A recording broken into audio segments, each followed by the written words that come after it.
You're listening to 515, the Ultraman podcast, the show that invites you into the lives of people who make up the Ultra family. Here's your host for these conversations, Larry Ryan. Thanks, MJ. Today's show is all about the long-awaited inaugural running of Ultraman Arizona. Race director Jen McVeay and Steve King join me for a race preview as we discuss some of the athletes that will be in Arizona next weekend. I'm also joined in conversation with Jamie Harris as the athlete in profile for the race. I am so happy to have my first two guests back again for this episode of 515, the Ultraman podcast. Joining me from his home in Penticton, the center of triathlon in Canada, is none other than the voice of Ultraman, Mr. Steve King. Hello, Steve.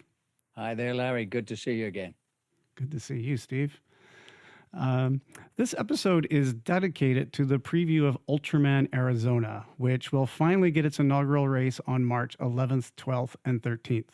The staff and volunteers are ready to go. The athletes and crews will be arriving in the next couple of days. And leading the three-ring circus is none other than my guest, the race director of this event, Miss Jen McVeay. Hello. Hi, Larry. Good to see you again. It's nice to see you and Steve again. This is great combination again for the preview.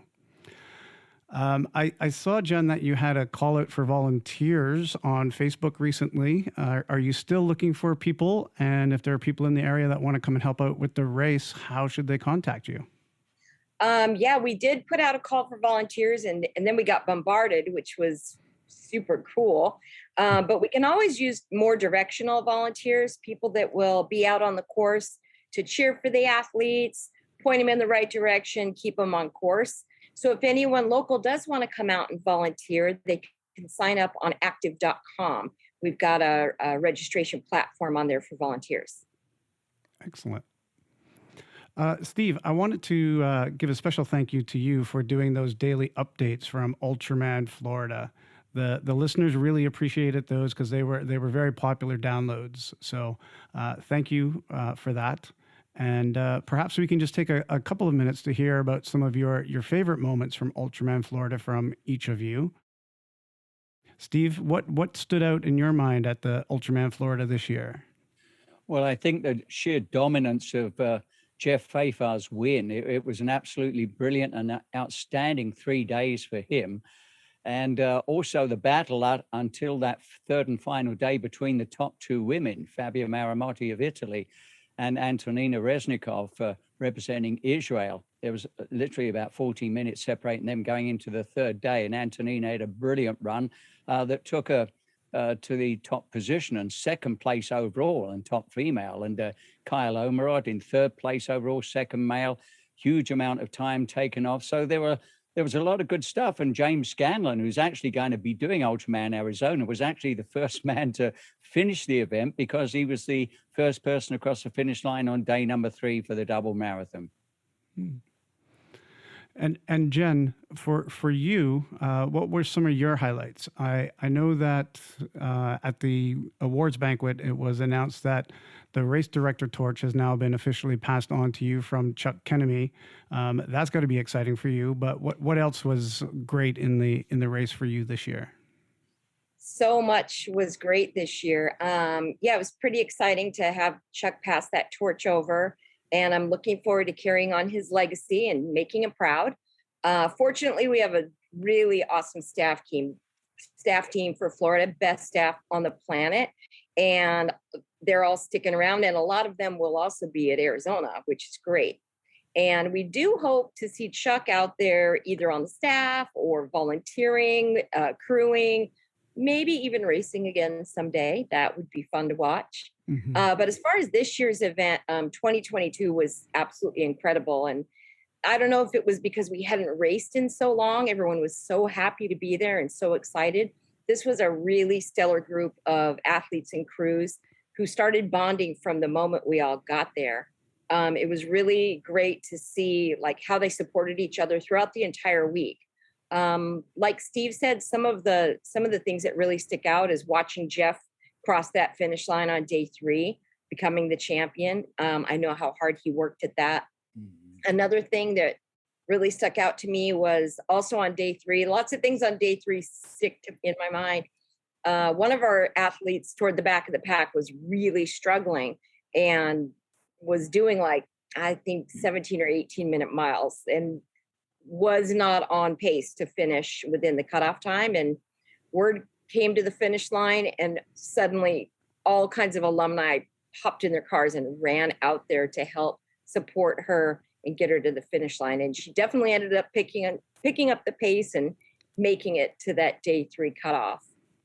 And then, of course, there was El Plan, which I think we're going to be talking about a little bit later. But Armando Armelini, watching him do those negative splits on day 3, trust El Plan, and it definitely worked. So lots of things stood out, but overall, it was just an incredible event.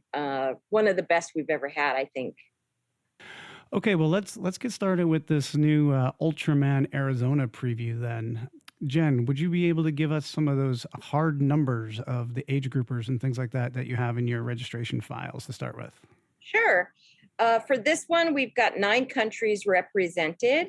We've got Argentina, Brazil, France, Italy, Venezuela, South Africa, Spain, the UK, and of course, the USA. In our men's age groups, we've got 3 in the 30 to 39 category, 9 in the 40 to 49 category. But our biggest category is men 50 to 59. We've got 12 men racing against each other there. And then just 1 in our 60 to 69 men's category. With the ladies, we've got 1 in the 20 to 29 year age group. We have none in the 30 to 39. I think that might be the first time that's ever happened. 6 in the 40 to 49 year age group, and 2 in the 50 to 59 year age group. So altogether, we've got 9 women, 25 men. 15 of those are first-time Ultraman racers. 19 of those are alumni. So this is going to be a really fun one with that many alumni coming back to race, because it's literally going to be an Ohana reunion with so many people already knowing each other. Yeah, and I'm sure they're coming to support your new race. They want to make sure that they're there at the inaugural race and are supporting another Ultraman race, and that's probably the driving force behind a lot of the alumni people showing up, whether they're coming to crew or coming to race. Yeah, it's nice to have all of that support. I was thrilled with how many alumni applied. And we're going to have a lot of alumni in 2023 too, because a lot of our racers from 2020 and 2021 ended up rolling to 2023. So that should be another alumni-filled event as well. Excellent. Well, I wanted to kind of look at the athletes today in a few themes that definitely came up when I was looking at their profiles. You know, some people find their way to Ultra Tri in a variety of ways. Some are looking to see what they can do themselves. Some are wanting to show others what is possible. And some do it to celebrate either for friends or with friends and to celebrate events. But no matter what's bringing these amazing athletes to the starting line of Ultraman Arizona, each one will definitely battle with their crews through the 3 days to get to the finish line. Today, we would like to introduce some of those athletes to you who will be bringing their stories to Arizona and sharing those stories with one another, creating and strengthening those Ohana bonds that we were just talking about. So the first group of athletes we want to introduce have expressed a particular reason or celebration or dedication that they are associating with their journey this time. And because so many of you listening will not be at the awards or at the finish lines of each day, I thought it would be nice to recognize these people here and to give them an even larger audience to talk about some of these things that they're racing for. So, Jen, you have a number of locals in the race. That's one of the things that ties them together. 2 of them will be celebrating their wedding anniversaries with the Ohana. Can you tell us who we are talking about in these 2 athletes? Sure. The first one is Andy Malley. He actually was born in Iowa, one of my favorite states, but his present hometown is down in Gilbert, Arizona, down in the southeast section of the valley. So it's cool that we've got him racing with us. He and his wife are going to be celebrating their 12th wedding anniversary at the finish line on day 3. Not sure that's the best way to celebrate your anniversary, but we're happy that they're going to be celebrating that, and it'll be nice to see his wife out there cheering for him. And hopefully he's one of those racers that they will still be together at the end of the finish line. Right. For sure. Then we also have Adam Grant, who actually was born in Phoenix and currently lives in California, though. Adam's going to be celebrating his birthday a couple days after the race on the 15th. And he's going to be dedicating the race to his wife, Joyce. They're going to be celebrating 40 years of marriage. So that's a really big celebration for sure. Steve, do you have any of the interesting facts that you like to carry around about these athletes that you can share for these two? Well, Adam Grant is a fantastic lawyer. He's won all sorts of awards. I remember him telling me about a massive award that he had won on behalf of somebody, but he takes great pride too in the fact that his family are very, very into what he does, but they're also well educated, and they'll be following the event, no doubt. But he also got to the Big Island. We have to remember, not only has he raced in Florida before, but he's also done the Big Island. He's done a dozen Ironmen in his career. And I think he'll be able to start things off with hopefully an improvement of his swim. He did a fantastic 3:22 in Florida in 2018. So I think he's very, very keen to get back into the water and get underway. Excellent. And Steve, many of the athletes race for a cause or for a person that is meaningful to them, often, for a variety of reasons. Sometimes it's for a struggle or a fight that they are facing. The athletes honor that person and their struggles by dedicating a race to them or for a cause that directly affects them in a lot of cases. Our next athlete is another local out of Phoenix. He has one of those race dedications. Can you tell us a little bit about Bill Owsley? Okay. Yes, indeed, I can. Well, he's actually done, I think, 13 Ironmen in his career. And I think Coeur d'Alene was one of his very best. But he's got some fascinating background as well. But as you say, one of the reasons he's wanting to do this is because of a rare disease. It's called Rett syndrome.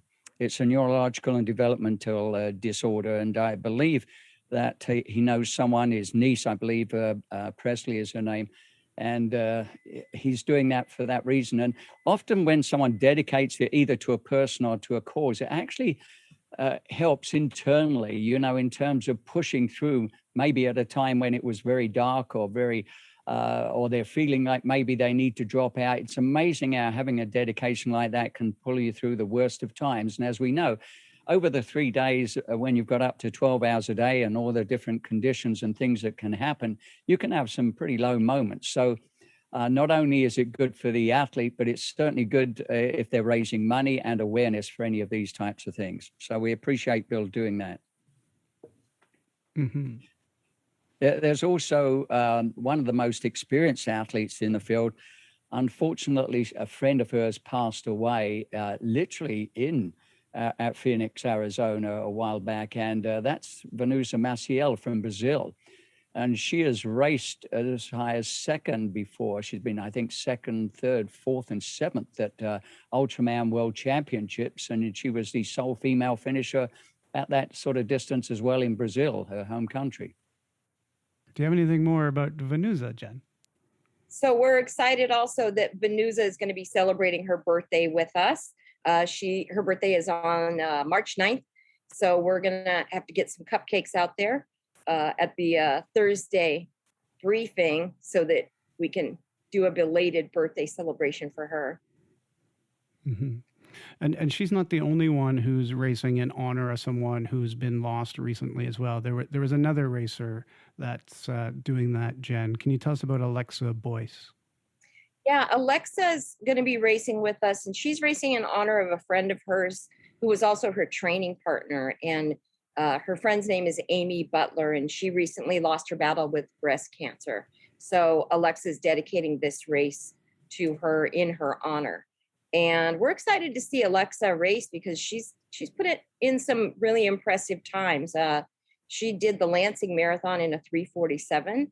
She's also competed in the double anvil. So it's going to be fun to watch Alexa race.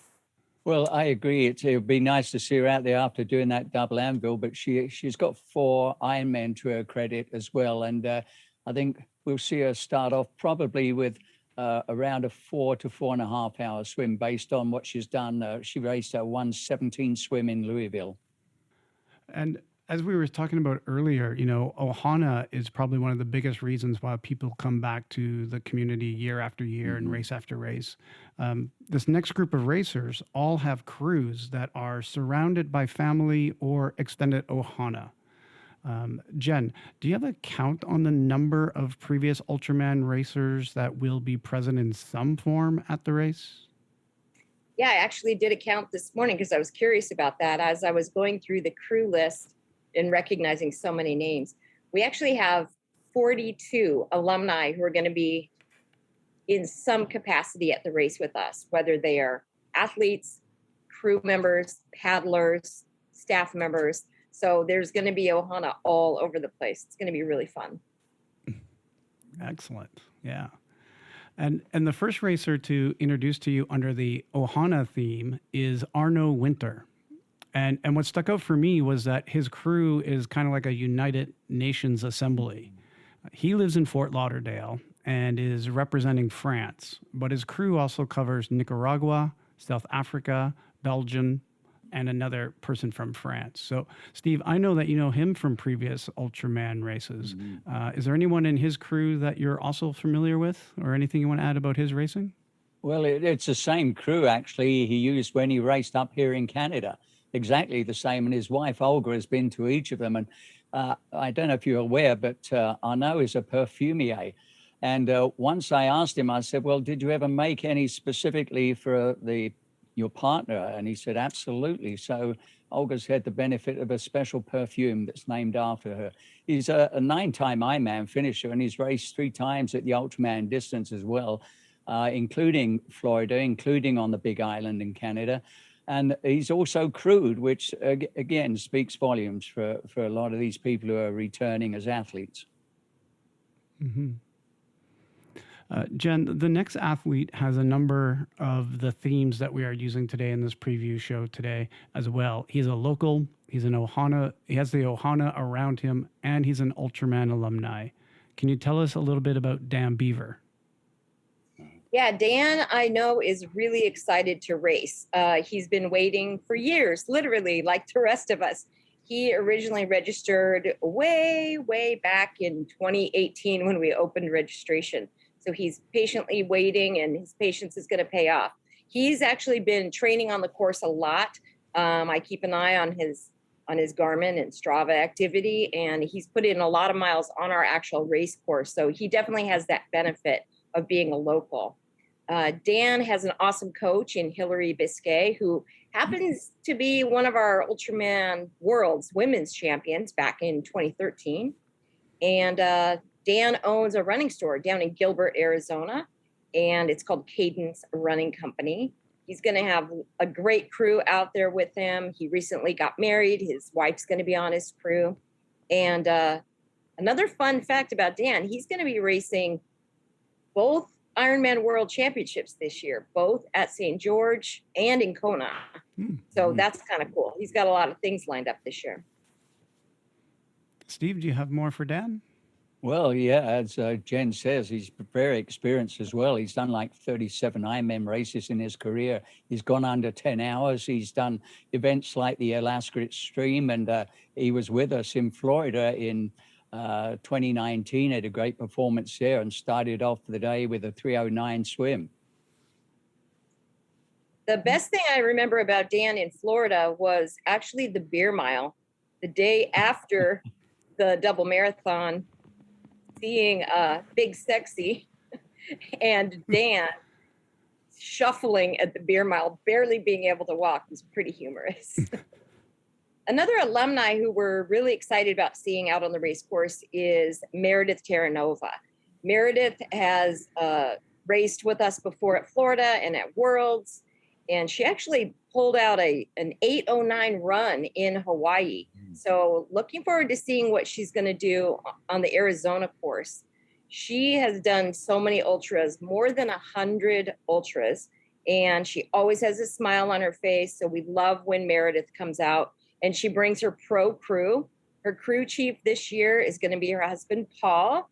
And we know that they're going to have lots of fun out there. So can't wait to see Meredith and her crew. Yeah, I'm looking forward to that as well because she loves to get to that run section. She does have a PR swim, which she did in Florida in 2014. I think it was a 3:42.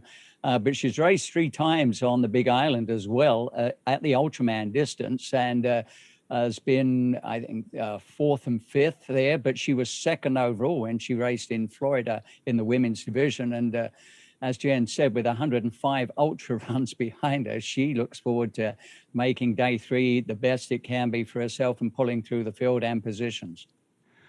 Jen, I know that you know Billy quite well, so maybe you can introduce him. Sure. Billy Rickards is coming from the Big Island of Hawaii. He lives in Waimea. He's raced with us at Florida. He's raced Worlds before. And he actually hooked us up with one of our new sponsors, Athletic Brewing Company, which is a non-alcoholic beer, which is quite delicious. So we appreciate him hooking us up with them.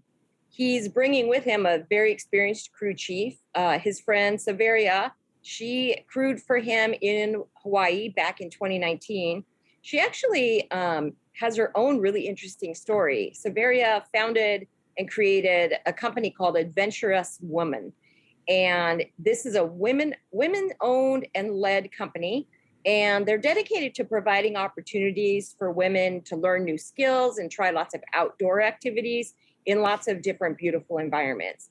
I know recently they did an adventure in Bend, Oregon. They've been to the mountains in Georgia. They go all over the place.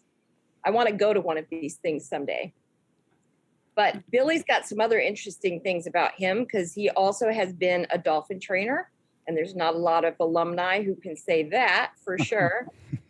He also is a pretty good musician. He plays the trombone and the drums and the guitar. And during the pandemic, Billy and I actually wrote a song together. And it's dedicated to our friend, Michelle.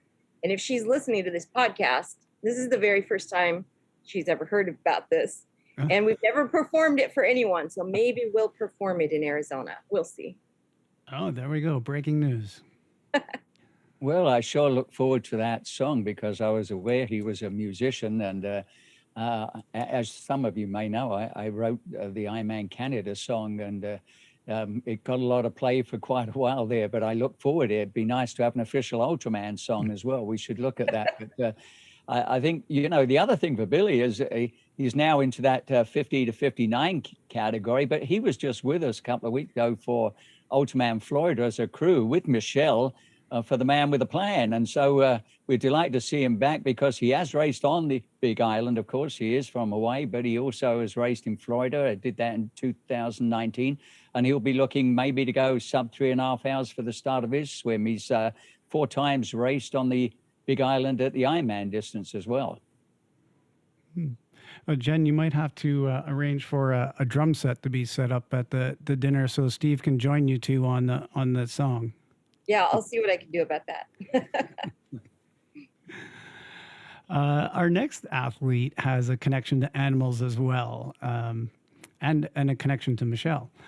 Steve Keller is a veterinarian, and he was my athlete in profile for Ultraman Arizona in the last episode. So go back and listen to that episode if you want to learn more about him. Jen, what makes his crew so special? Well, back in 2020, when he became our men's champion at Ultraman Florida, he had a crew that was lovingly called Team Kabam, which stands for Keller, Billy, Armando, and Michelle, and Allie. So his crew was made up of Billy Rickards, Armando Armelini, both of who are racing Ultraman Arizona, and Michelle Williamson, who is going to be crewing for him again this year at Arizona.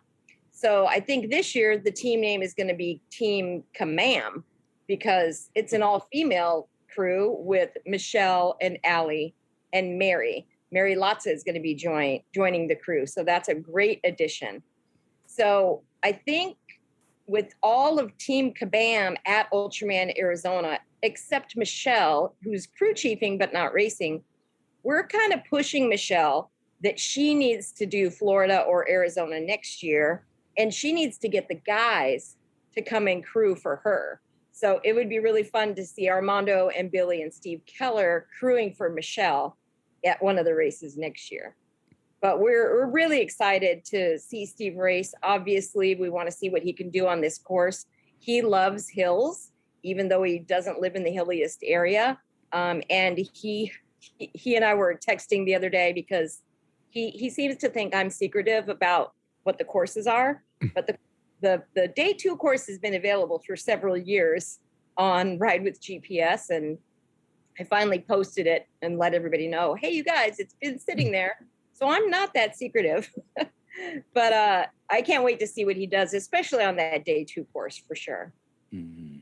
Yeah, I can't wait for that either, because he certainly is the pre-race favorite. Remember, in his previous 2 outings, he's had a second and an overall win. And he went, when he had that overall win, it was his first time going sub 3 hours for the swim portion. He is now the owner of the 4th fastest time ever with a 21:49.16. He set the best total bike time as well for the total bike for day 1 and 2 with an 11:41.10. And that's the second fastest day 2 time, second fastest only to Jeff Pfeiffer, who set the fastest time just a couple of weeks ago. But he did a 7:46 when he did that. And then the top 3 fastest ever runner with a 7:02.52. And I know this last year he did a couple of 50K runs as well, one of which he won overall. So he's in fine form and certainly would be the pre-race favorite. Steve, do you want to introduce Fiona to us? Fiona. Yeah, I certainly would, because Fiona is someone who represents like 3 countries, South Africa, the UK, and she is now an American citizen. It's great to see another alumni coming back with her in the form of her husband, Hans, as well. They both raced here, and she's raced 5 previous Ultraman events as well. We've seen her in Canada, but you've seen her in Florida and on the Big Island, and in fact, her best swim was on the Big Island. She did a 4:05. And she's got 2 firsts in her age category as well. So we're delighted to see she's back. She's taken on extreme events as well. She's done like 120 odd marathons and 21 Ironman, I believe, including winning her age group, by the way, at the Alaska Extreme event. She and Hans both went and did that. Yeah, Fiona has an experienced crew in Hansi, we lovingly call him. And she's also bringing an athlete that she coaches that's going to help Hans on the crew. Her name is Mary Kavnar Johnson. And Mary actually won her age group, the 60 to 64 age group at Ironman Florida. And she's heading to Kona Ironman this year in 2022. And rumor has it, she's going to be applying for Ultraman Arizona in 2023. So looking forward to meeting Mary in person for sure. And then I assume that Hans and Fiona will come back and crew for her. I would assume so, yes. Yeah. We will be back with the rest of the preview in just a moment. I wanted to take a minute to thank everyone who voted in the first round matchups of the 515 podcast March Madness pool on our Facebook page. If you haven't checked it out yet, it's not too late. I have set up an ultra race bracket pool to find out which race the listeners would most like to do as part of their bucket list, or to do again because the experience was so great. Each week, new races are put in head-to-head matchups for you to vote on. If you are listening right after the drop of this episode, then the matchups are currently the Group A semifinals. It has Ultraman World Championship up against the Barkley Marathons, and Ultra MX 515 against the Marathon des Sables. MX 515 had the most votes for any race in the first round. Starting Monday will be the Group C semifinals, with Ultra 520 Canada versus the Ultra Challenge Israel, and RAM versus Epic 5. I suspect that will be a battle. And both of Jen's races, Ultraman Arizona and Ultraman Florida, made it through the first round and will be up for voting again in the Group D semifinals starting March 28th. So jump over to the 515 Podcast Facebook page after this podcast and make your votes count. And please share the post with your ultra friends so they can join in the contest too. And now back to our preview. The next athlete is someone that you can get to know even better in a few minutes, as she will be my Ultraman Arizona athlete in profile for this episode. Jen, this athlete has some people close to you on her crew. Can you tell us about Jamie Harris's Ohana crew? Yeah, Jamie is bringing another pro crew, all very experienced. She's bringing Chuck Kemeny as her crew chief. He obviously knows everything there is to know about racing and winning an Ultraman. She's also bringing Caroline Bloom and John Reardon, both of whom are Ultraman Florida alumni. So very, very experienced crew, and we're lucky to have them on the Florida staff as well. Jamie, as I'm sure you're going to preview later, was our Ultraman Florida women's champ in both 2018 and 2019. And I believe she is our favorite going into Ultraman Arizona for the women.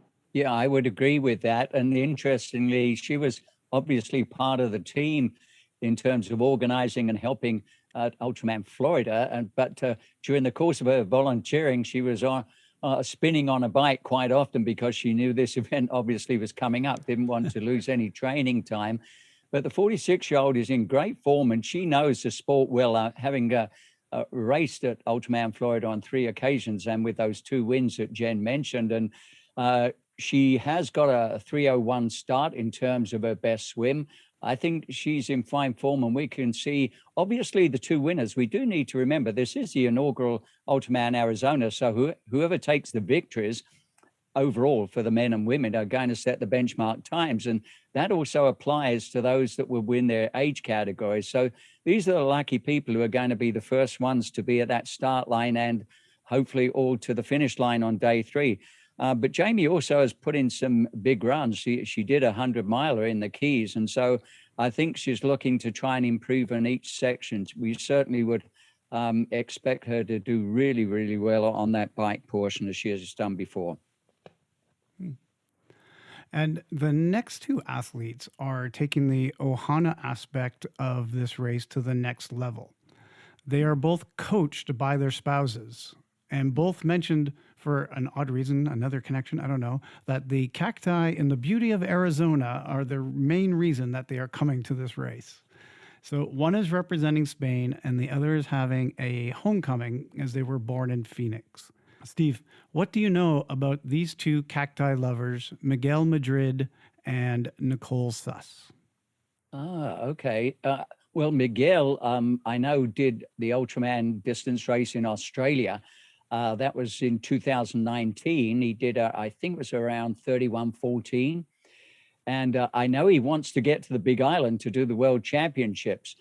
When he raced in Australia, he did, I think it was a 4:56 start on the swim. So that doesn't leave him too much time. And day 2 on the bike is pretty hilly, I understand. There's a lot of climbing in Arizona. So we certainly look forward to him being there. And the Spaniards just love these distances and these races. So we're delighted to see Spain is represented.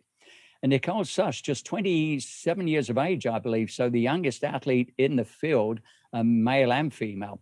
3 times at the Ironman distance as well, 6 times at the 70.3. Her husband, Jake, it takes a lot of guts. Her husband, Jake, they're partners in coaching as well, but he's going to be on the crew. But she's also got her in-laws, Sid and Kim, that are going to be there. So that's going to be interesting to see how things pan out for them. But I think it's great that they both love to be there, and we certainly wish her all the best. She has represented the US before at World Championships at sprints and Olympic distance. Mm-hmm. And Jen, I know you like to recognize the service members, so maybe you want to talk a little bit more about Nicole. Definitely. I find her occupation to be really interesting. She's a special agent criminal investigator for the United States Air Force. And I'm totally into NCIS. And so I love that kind of stuff. So I'm definitely going to want to pick her brain a little bit. Maybe I'll wait till the awards dinner, though. So Nicole is one of the people who is new to doing the distance, but she's not the only one new to doing the distance. As we mentioned, there are 15 new athletes in the field. So in this next part, I'd just like to speak about a few of these athletes, the newcomers to the race. So I understand that the next athlete overheard about the race at a double anvil, and that they were crewing at. And then they had their interest piqued and sent out an email to you, Jen. Can you share a little bit about Jody Gamez? Yeah, Jody, back in March of 2020, right before everything turned to chaos, she was at the Double Anvil in Florida, and her neighbor had mentioned to her that Ultraman Arizona had just been canceled. It was originally scheduled to take place the following weekend. So out of curiosity, Jody hopped on the website, and applications were still being accepted because we knew we were going to have a lot of drops and we're going to have openings. And she applied, and the rest is history. So I'm glad that she overheard her neighbor, and we're looking forward to seeing Jody race with us. Well, she's out of the Lone Star State. They breed them tough there. And she's done a couple of Ironmans. So it's neat to see. There are some people who do one Ironman and go straight to Ultraman. Well, she's done two. I think it was Waco and Cozumel, I believe, was the other one that she did. And she's done 5 races at the 70.3 distance as well. And she's also, over 2 days, done a 250 miler in terms of cycling. So I think she'll have the push, the strength, and hopefully the time that will get her there inside those 12-hour limits each and every day. And our next athlete that we wanted to profile is Julie Riley. Julie is coming from Little Rock, Arkansas. I think this is our first Arkansan.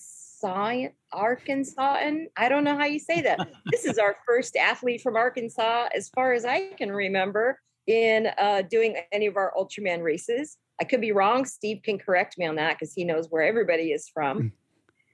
Julie has done lots of different things. She's done many different ultras. She's done 4 Ironman. She has also done 8 half Ironman as well. Steve, what do you have to add about Julie? Well, I'm fascinated by the fact that she is also a great skydiver. She's done over 1,000 skydives. Remember, we've got a couple of people, in fact, who do those 50 milers or 100 milers where you skydive before you start running. Her husband's done over 2,000 jumps, I understand. So, but the other thing is she's done a 10K before in terms of swimming. She's done what they call the bridge to bridge. She did that, I think, 3 years ago, and around 3 hours. So she could be right up there in the swim, of course, along with Jamie, who would expect to be around that same time. Mm-hmm. And then staying in the rookie category, Steve, we have another woman in the 40 to 49 age group named Kareem Nevarez. Yeah, she's actually listed, though, in the 50 to 59 now because of the birth date. They go as at 31st of December this year. So there are some people right on the cusp of that. But she's another athlete from Texas, 10 times at the 70.3, a couple of times at Worlds. She's done Ironman Cozumel, Louisville, Texas, as a PR, I believe, just 11 hours, 8 minutes, something like that. And I know in Louisville, she went sub 1.5 hour for a swim. So I would expect her to, again, be looking at somewhere around 4 to 4:15 on the swim to get things underway. But it's exciting to see this many people who want to take it on, because I think we're looking at, in terms of when you add up those who have done an Ultraman before and an Ultraman distance race, we've got 14 Ultraman virgins that are hoping that by the end of day 3 that they'll be a big part of the family. Mm-hmm. Another thing I want to mention about Kareem, she is dedicating her race to children with autism, especially her son and his classmates. And so this is going to be a real special one for her. All of those who dedicate a race to somebody like that, it means more than just racing for yourself. Yeah, I think as Steve brought that up earlier, that's the thing that's going to, particularly for a rookie maybe, really help propel them to that finish line. Yeah. Now, in the men's 40 to 49 division, there is an athlete who will be racing for the first time as well, but who has crewed before, and it looks like he has surrounded himself with a very experienced crew. Jen, can you tell us about Matt Barkas? Sure. Matt is very fast and he has a very experienced crew. So it's going to be interesting to see what he can do out there.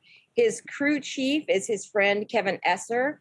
And Matt crewed for Kevin at the Ultra 520K in Canada several years ago. And then they both decided to do this distance event, and he was able to race in 2019. He is a Kona finisher as well. Then he's also got his friends Ben and Jason, and then his wife Jenica will be crewing as well. Ben and Jason are both Everyman Jack teammates of Matt's, and they're both Kona finishers. Jenica is the only non-triathlete in the bunch, but I'm sure that she's going to keep all of these guys in line out there on the race course. Matt's got some really impressive personal bests. He did an 8:53 at Ironman Texas in 2018. He's also done 9 hours at Ironman Arizona. Steve, what else can you add about Matt?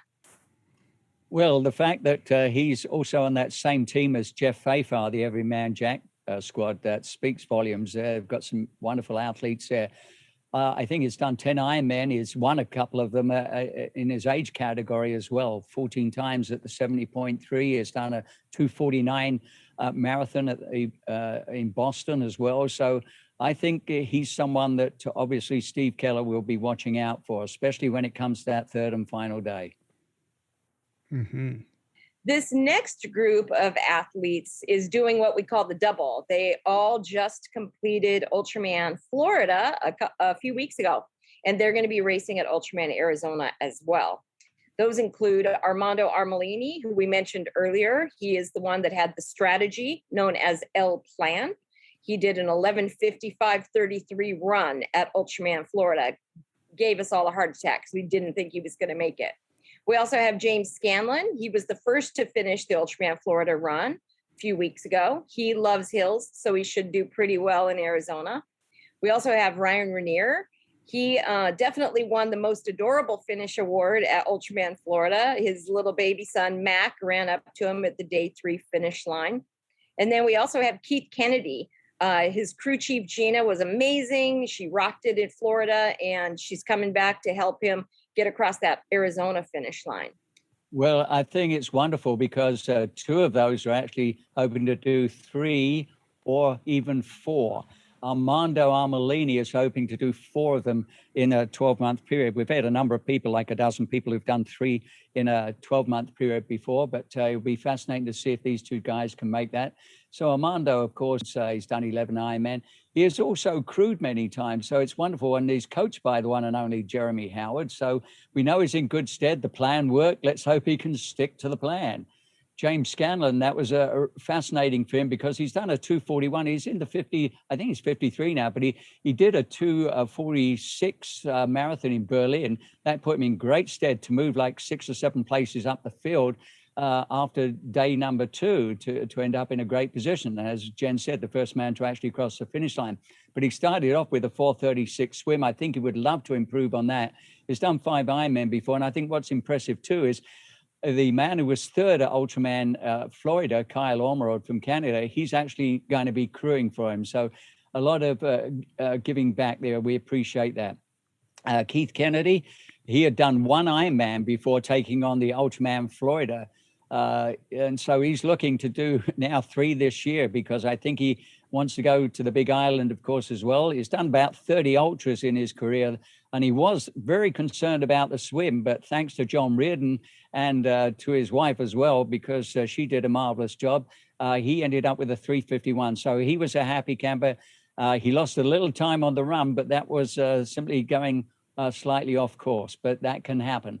Ryan Rainier, I think Ryan's another person to watch out for because he's a brilliant swimmer. He did a 2:43 is his best. He did a 2:48 this time out, and that was his second time in Florida. But he He's at a top 6 placing there. Of course, he's done a 4 Ironman, a 10:37 there, and he's crewed. But right now, those 4 guys are all looking to get to the finish line for another Ultraman and the inaugural Ultraman Arizona event. Mm-hmm. And I think Ryan Rainier probably has a slight advantage in that if anything goes wrong with his bike, his crew member is the designer of the bike. So I'm sure it'll get fixed immediately and properly. Well, we just need everyone to buy a bike from JB or Chris Holtzner, because he would be there. He would have a bike all over the place to hand. But we've got to remember they can only use a second bike if there's a major emergency and it's approved by the bike mechanic. And that has to be the race bike mechanic, not their own one. Mm-hmm. We actually had an incident this week. One of our athletes, Chris Calamano, shipped his bike out early to California.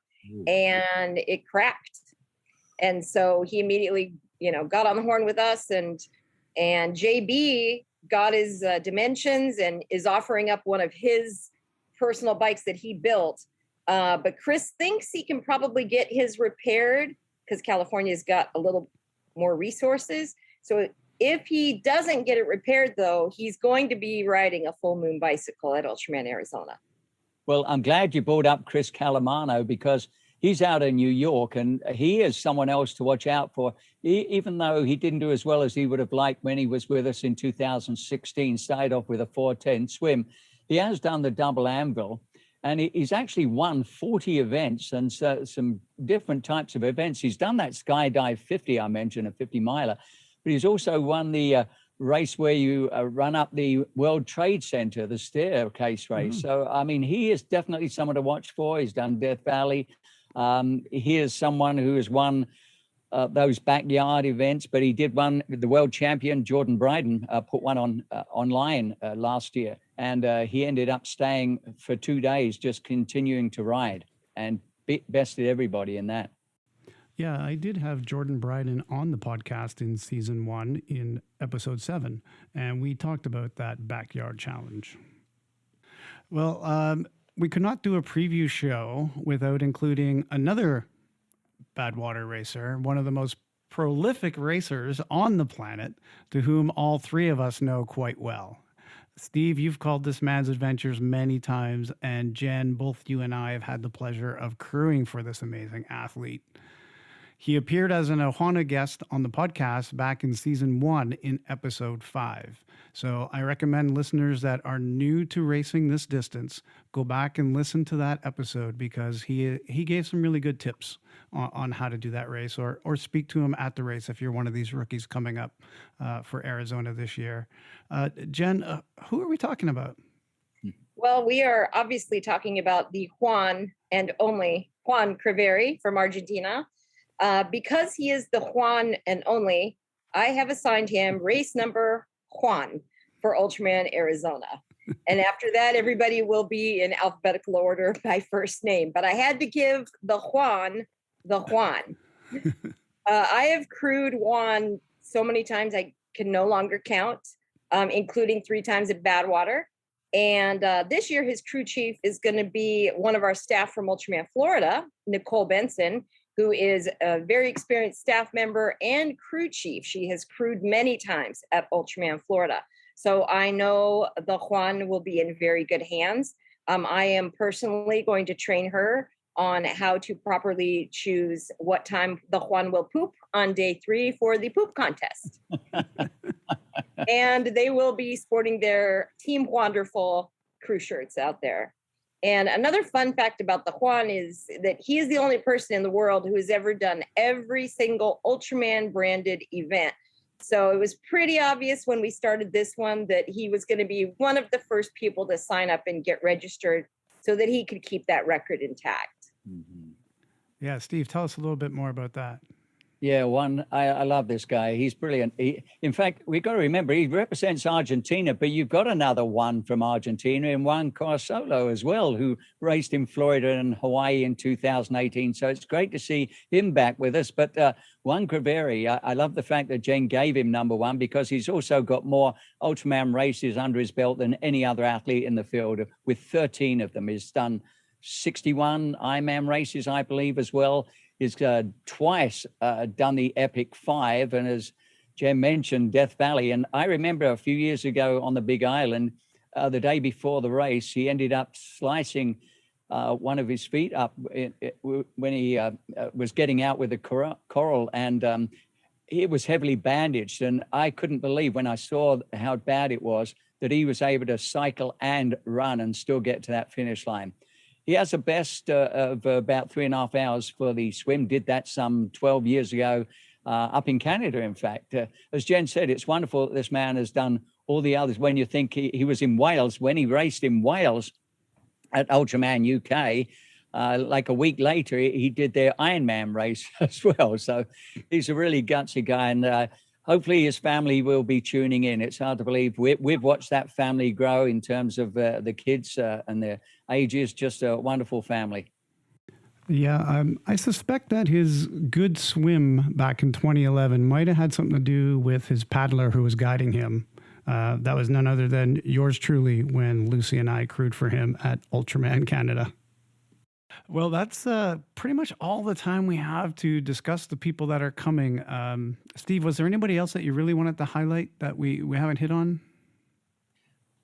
Well, let me think. Well, Jesse Itzler, I only found out this morning that this gentleman is actually going to be with us. And for some people who may not be aware, he used to go under the name Jesse James. He was a rap singer and had a couple of big hits on the Billboard Hot 100, but he is quite the entrepreneur. He was as an author, he's a rapper, as I said, but he was the co-founder of Marquis Jet, one of the largest private jet car companies in the world. He was a partner in Zico Coconut Water, sold that to Coca-Cola. He was the founder of the 100 Mile Group, and he's one of the owners of the NBA's Atlanta Hawks. So, his wife is also the person who started Spanx. And so I think we're really going to be pleased to see what he does. He's written a couple of books. I know he spent time with a Navy SEAL learning stuff, but he utilized that and puts on camps for people where they pay quite a bit to be with him and learn how to dig deep. And certainly it'll be interesting to see how deep he's able to dig. He's done, I think, 50 marathons in his career. He's done a couple of 100-milers. He's done one Ironman. So he's going straight up to the Ultraman distance at the triathlon. So we'll see whether he's a Run DMC fan. Well, Jen, maybe we'll just finish off with any updates you want to give us to this secret course that you have. I know that you were having to change it the last time we spoke due to some permitting or road construction or something. So now that we're only a couple of weeks out, I assume it's all set. Any highlights or updates that you need to give out for the people listening at home? Well, our courses are set, but of course, because of the way states and counties and cities work, the permits are not signed. I'm sure we'll have permits, a day or two before the race because, I need more stress in my life.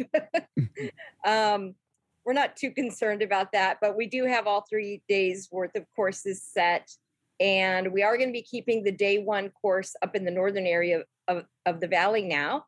And they're going to be finishing at Lake Pleasant. And so it's going to be a different boat ramp where we finish from where we started.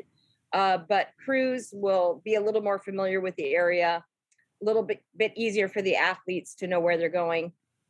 We're going to take them through some hills where we've added an extra 1,000 to 1,200 feet of climbing since we changed that course. So day one's going to be a little bit hillier than it was originally. But we're looking forward to it for sure. We're in the last minutes of planning, printing all the binders, ordering toilets at the last minute, all kinds of things like that. All those last minute things that a race director takes care of. Yeah. Right. And Steve, this will probably be your next race that you call, but do you have anything else coming up over the summer this year? Have you booked anything else? Oh, yeah. I've got quite a few events that are now going to take place. I'm really delighted that, things are happening again. It's great to see the athletes. That's why it was such a thrill to be there in Florida to see the Ultraman family again and everyone who's involved. And I'm delighted Jim Grotkoff going to be joining me again in Arizona. We make a good team. But Yeah, I've got the Vancouver Sun Run coming up. As you know, we have up to 50,000 runners in that event. The Vancouver Marathon is coming up. We've got some triathlons that are going to start fairly soon as well. But I've also got a brand new ski race that's coming up that's going to be from Sovereign Lake to Silver Star. And it's 2 days of racing. The first day is a classic. Second day is going to be, of course, skate ski. And it's at the marathon distance. So people can do a 21K or a 42K either day. And so we've got some American and Canadian Olympians coming to join us. And that'll be happening obviously in the Okanagan area. Those are the names. Yes, up in Vernon. Exactly. Yeah. Yeah. Well, excellent. That's some good stuff to look forward to. Finally stuff to look forward to. You bet. Well, good luck to you guys with organizing the event and getting all the athletes safely across those 3 days of finish lines. And we'll look forward to hearing some updates as to what's happening. And Jen, as last time, what is the best way to keep up to date with the race as live as possible? As live as possible, head over to our Instagram or our Facebook pages. We're going to have several staff out there on the course and at the finish line that are going to be updating the Instagram and the Facebook. And we're going to try to get pictures of every single athlete loaded up and finish line pics, everything. We're going to try to keep it as busy as possible out there. If we do have a little bit of lag time, sometimes we do have areas on the course that don't have any signal at all. So just be patient. We will update you as soon as we can. Excellent. All right. Well, it's been nice speaking to both of you again for this preview show. They're very popular. The last one was one of the quickest downloads records that we've had on the podcast. So I'm sure people will be listening to this one just as much. All right. Thank you guys for coming in again. Thank you. Thanks for having us. Thanks, Larry. Remember, you can check out the show notes for any of the links for upcoming Ultraman Arizona. My athlete in profile today will be racing at the inaugural Ultraman Arizona on March the 11th, 12th, and 13th. She is a member of the Big Sexy Racing team, a multiple Ironman finisher, and a two-time Ultraman Florida Champion in 2018 and 2019. She also competed there in 2017. In fact, she resides in the state of Florida, and today she is joining me from her hometown, the capital city, Tallahassee. Welcome to the 515 podcast, Jamie Harris. Hey, how are you? Glad to be here. I am well, and I'm glad to have you here. So you recently returned from Ultraman Florida, the rerunning, the coming back of Ultraman Florida after COVID cancellations. What were you doing down at the race? Were you there as a spectator, a crew member, volunteer? What was it? I was there as staff this year. Mostly I was involved in the start and finish line setup and takedown. And so it was an early morning, but I was just absolutely thrilled to be down there with some of my good friends and my Ultraman family and community. And I feel like I was more excited about being there for that event and just being able to be present and help out however I could than I've been feeling excited about my upcoming race. So yeah, a different sort of excitement, you know? Yeah, of course. Yeah. You get to go back and see everybody and reconnect and there's no pressure with the race to be had. Yeah. So I saw that your age group record was taken down this year by Antonina Reznikov. Yeah. I understand she's a pro though. So are you okay with that? Yeah, absolutely. It was a lot of fun to get to watch everybody race, and there were some really strong women in the field this year, and that was like super fun to be able to see them, and I admire them. I understand that people really enjoyed watching Fabia take on the pro in Antonina. Can you tell us a little bit about that? So she was really impressive, and her attitude was impressive, and it was just fun to watch her because she was always smiling. Mm-hmm. She seemed to like really enjoy it and have such a good time and such a good attitude throughout the whole thing. So that was fun to see.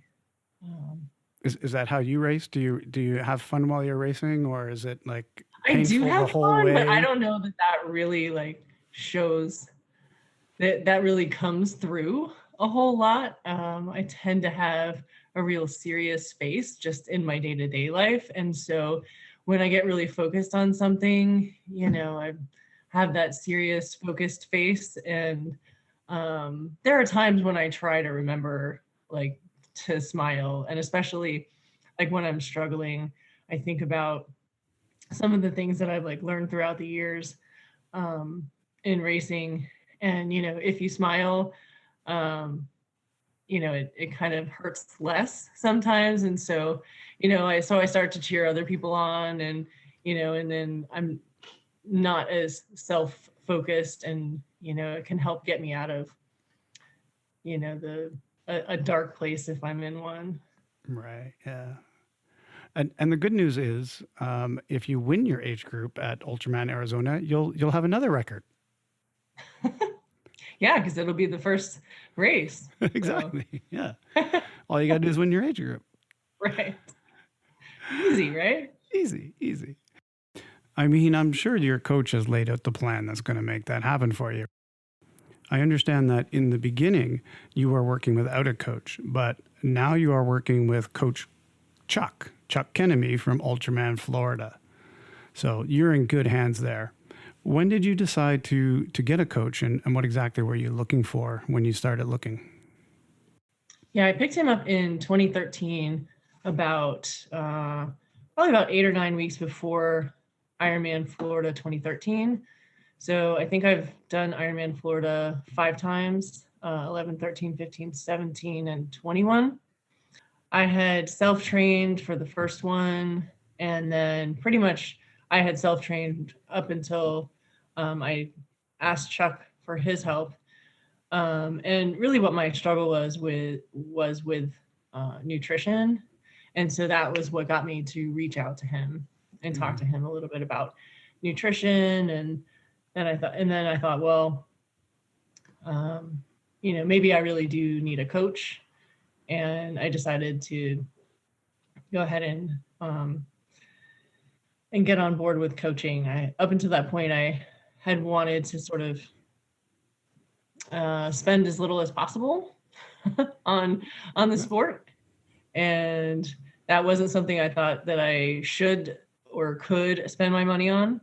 And so that took a little bit of time for that evolution to happen, and to be willing to spend that money on coaching. Mm-hmm. Yeah.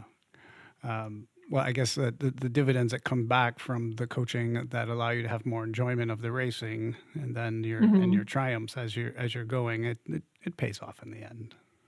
It does. Yeah, it just takes the time to come around to that. And when you're looking ahead now to Ultraman Arizona, do you feel like you're prepared for this race? You've had a long time to get ready for it, a couple of years. I'm sure that the training cycles have been up and down and up and down. So are you feeling prepared for the race? I think, yes, I'm as prepared as I can be at this point in time. Yeah, there have definitely been ups and downs to this particular training, and in the last couple of years leading up to this race, because it was supposed to happen in March of 2020. Right. And so I was definitely trained up for that, and my bike had left. I had gotten picked up from the bike shop by UPS, and then a few hours later I got the email that it was canceled. And then we tried again to prepare for November. Yeah, then that was canceled. Had a few things happen. I had surgery in 2020 in June. I had a kidney surgery, and then I was down for about 6 weeks or so. And wasn't training at all. Yeah, that'll put a big hamper in the ability to keep those miles up. Yeah, but then it's funny because I didn't really do a whole lot after that. The pools were closed, and then they had limited hours, and then I started going less and less. And swimming is something I've continued to do, for all these years now, and I've done it regularly, like 3 times a week. And I have my training buddies at the pool. And then when everything was shut down, I stopped going, and that was kind of the easiest thing to sort of let go. And I could run by myself, and it was just hard to get to the pool for a really long time. And I got out of the habit of getting up early. And then I just kind of felt like more and more isolated, and I wasn't riding with my friends outside in my normal training group that I ride with on the weekends. And so yeah, those habits are really important to keep you motivated and to keep things going. And I know a lot of people were struggling with that during COVID, people getting stuck on their trainers indoors. Yeah. And even though I'm very much an introvert, I really like my training partners, and they're not people that I go and hang out with otherwise, but they're this reliable group that I get together with and just do that particular activity, and we all enjoy it. And that's something that, a lot of us, and me, I need. And then I had a couple little nagging injury type things, just things that were really bugging me and that were hard to train through. And so I had some struggles. And then I finally went, and got an injection because I was having some pelvic pain, and I went to the orthopedist, and he finally figured it out. And in May of last year, the end of May, I was finally able to start training again and felt good. Mm-hmm. Well, that's good. That's you were able to get through that time and get back to your regular training routine. Mm-hmm. All right. Well, we've come to the point of our conversation where we want to get into the transition round, where we transition from your athletic career over to your more personal life. So when people meet you at Arizona, they'll try and find some connections to have those conversations with, and hopefully some of this personal stuff we can share with them. We'll do that as well, not just your racing career. So are you ready for the rapid fire questions? Sure. I don't know that I'm great at rapid fire answers, but okay. There we go. What do you like to do for fun that doesn't involve swim, bike, or run? I like group fitness classes. I do like cardio kickboxing and some other sort of like high intensity cardio type workouts. What is something that you would like to learn to do? Maybe the guitar. Are you musically inclined?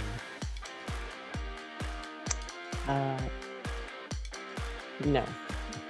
No, maybe you can get Caroline to start you on the ukulele. That would be awesome. I love her ukulele playing. What is your secret talent?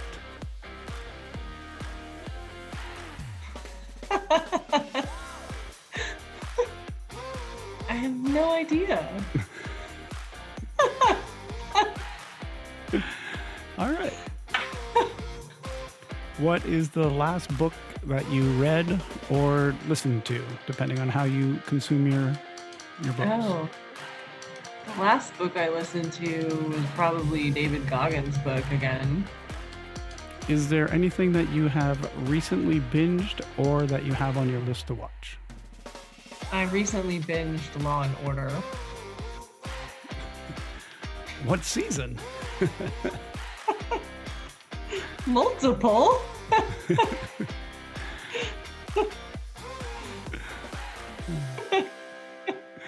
All right. Tell us a little bit about how your home life and the commitments there. What do you have going on, and how do you balance that with your triathlon training and racing? And maybe you want to do a quick shout out to your son for his birthday. I understand it was a Oh, birthday. yeah. Yeah. So my son just had his birthday on Saturday. He's 23. So Woohoo! happy, Elijah. He was with me at my first Ultraman and helped crew for me in 2017. Hmm. And he turned 18 on that Sunday. So that was fun. Did he get out and run with you as well? He did. Is he a bit of an athlete? He was a swimmer, swam a little bit in college. He always is very encouraging. Is he still living at home, or has he moved out? He is not. He's living in St. Augustine. Yeah, so it's just the two of us at home. My wife, Carla, she has crewed for me all 3 times. She will not be going with me to Arizona, only because she's in nursing school at FSU currently, where I went to nursing school. And she's always very encouraging of my training, and she helps support me in whatever I need. If I say I need this thing, or I have this goal, then she's like, how can I support you? And she's off like doing the research about what it is and what I need. And Great. so it's super awesome. And yeah, I feel Yeah, like I think most people in the Ultraman community have that strong support behind them in some form. I'm so glad I do, because I couldn't do it without her. And obviously, like if she didn't support me in it, and then our relationship would likely suffer, because if she doesn't want me, doing races or training, then then she'd be unhappy and I'd be unhappy. And so yeah, it is a big commitment on the person who is part of that as well. Yeah. To be able to And pick I'm up. lucky. She does some of my training with me. She'll go out on my runs with me a lot of times, or if I have like a particularly long run, sometimes she'll ride her bike while I'm running. A lot of people will say that, I want to show what I can do to my son or daughter and what I'm capable of, so that they know what strength looks like, and they can also do these things, and or whatever it is that they want to do. Was that part of your drive in Ironman or Ultraman as well? As I've got this son that I want to show that I can do this, and that he could do this if he wants to, or whatever it is that he wants to do. Yeah, absolutely. I wasn't being the best that I could be. And when I found out I was pregnant, I was 22. I decided, that I was going to be the best version of me for this other person. And so, and it was sort of an evolution, obviously. And what was your family life like then as a young person? Did you have someone who was showing you the same thing? I didn't. Like I said, I was involved in swimming as an age group swimmer. But yeah, the family life was pretty tough. I grew up in an abusive household, and my father left when I was young. And then my stepdad may or may not have been an alcoholic. A long time he thought he was. Yeah, I eventually ended up in foster care as a result, and went through a whole lot of struggles with substance abuse, eating disorders, mental health issues. Had many years of counseling as a teenager and growing up. and eventually graduated the foster care system and ended up here in Tallahassee. And it's not the place I would have necessarily chosen for myself, and that decision was made for me. But yeah, I ended up being court ordered here, and I've been here for 28 years, and I like it. It's a good place. Well, it's good that you ended up in a place that turned out to be good for you as well. Yeah. At what age do you age out of foster care in the U.S.? So, well, I guess technically 18, but then they have another facet of that, which is like independent living, they call it. And you can stay until you're like 21, and they'll give you a stipend it'll pay for part of housing, and it'll help with tuition and things like that. But were you prepared at that age to then be out on your own? What, at 18? Yeah, 18 or 21, whenever these things were happening. Like, when I look back at it, no. There was no way I could have survived on my own at 18, really. I mean, I kind of sort of did, but I still was not making the best decisions at that age, and went right back to making some pretty terrible life choices. But then you did. I mean, like most people, you work your way through these things. You figure it out. You have your child. You want to do better, and as you said, you got into nursing. Now, I haven't talked a lot about COVID during the podcast because people get tired of talking about COVID. But I think if I'm speaking to a nurse, I pretty much have to talk a little bit about COVID right now. And what is it that you do in your nursing? Where are you practicing?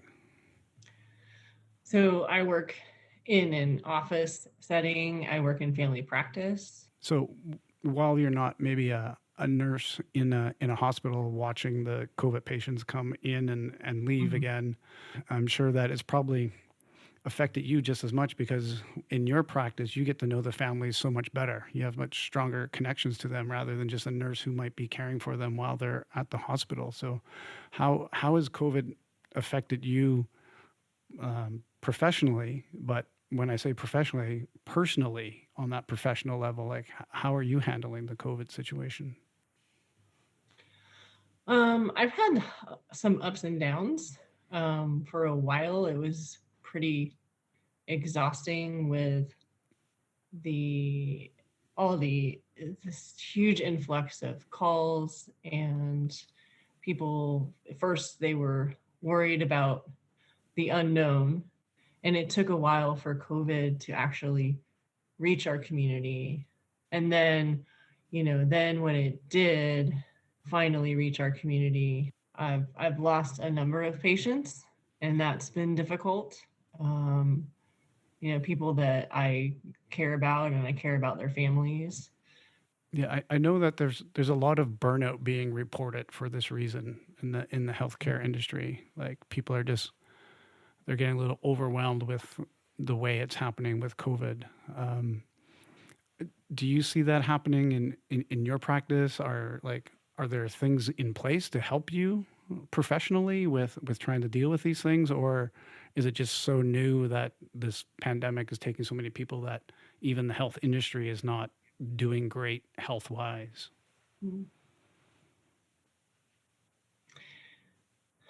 I don't know that there's been a whole lot of help professionally. I mean, I think the same things that have always been behind the scenes, like the employee assistance program, which I don't know anything about, but I know that exists.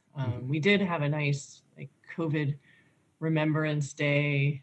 We had some plastic pinwheels that that the staff got together and we took a few moments and had a gathering and put them outside and took the time to acknowledge each other and, our patients that we had lost. So that was nice. And I feel like right now, there's just been so many, it's been a roller coaster of just up and down, up and down.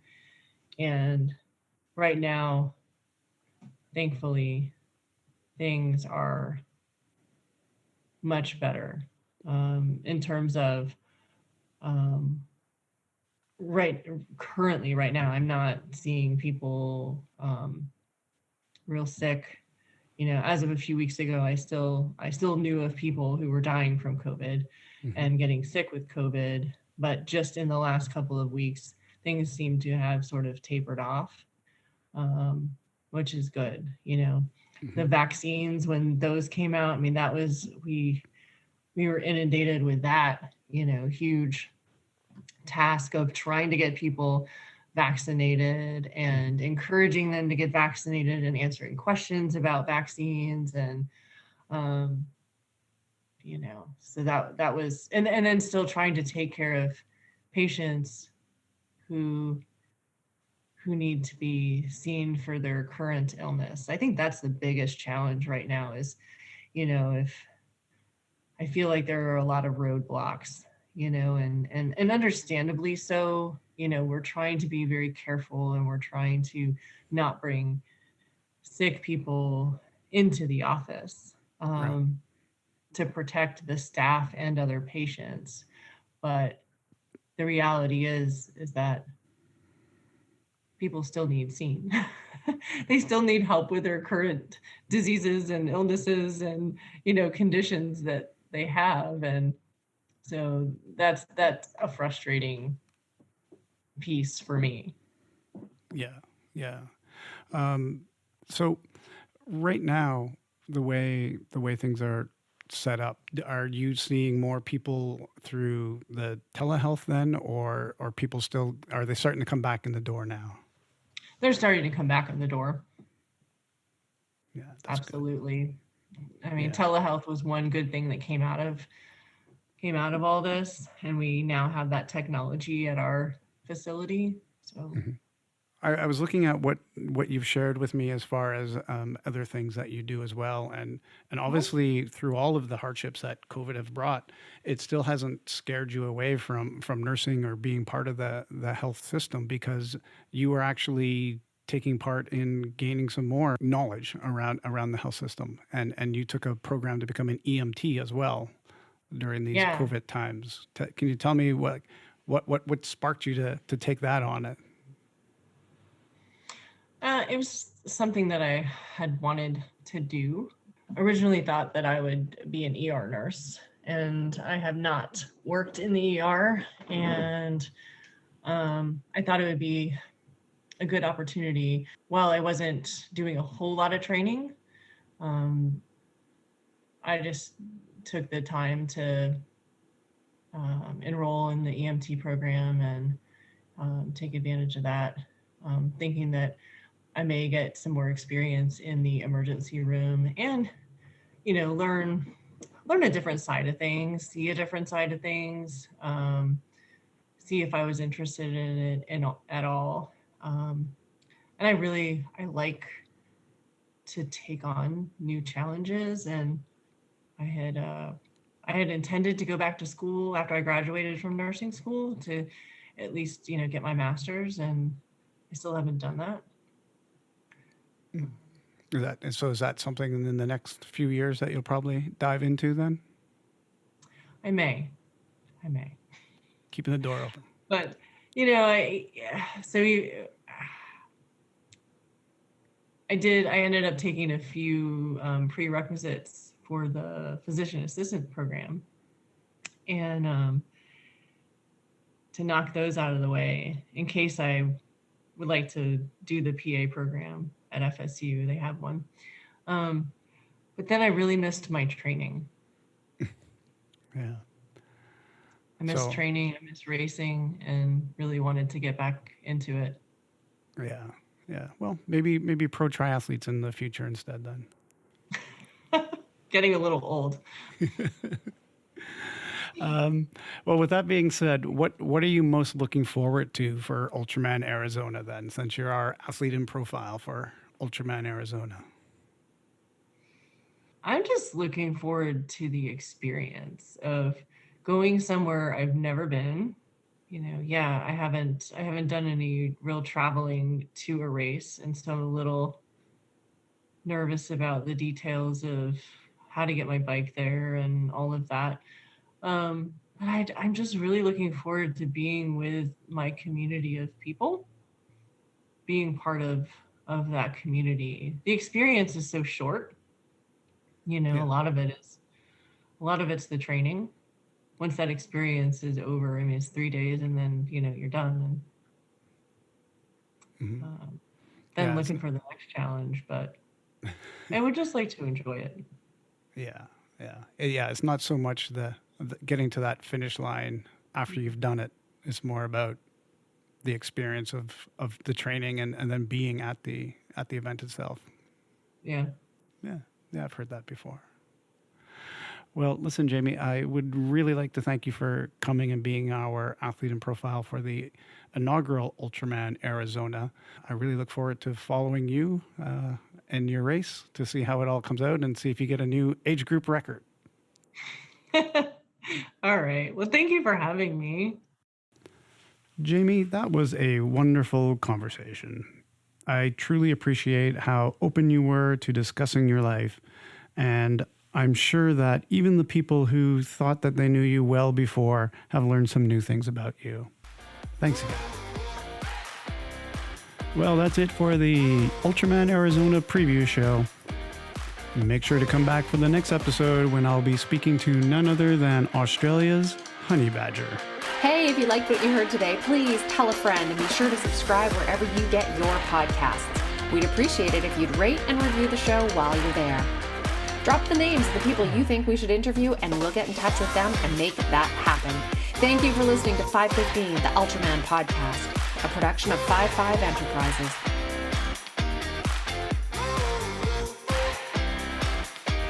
Now really, go subscribe now before you forget.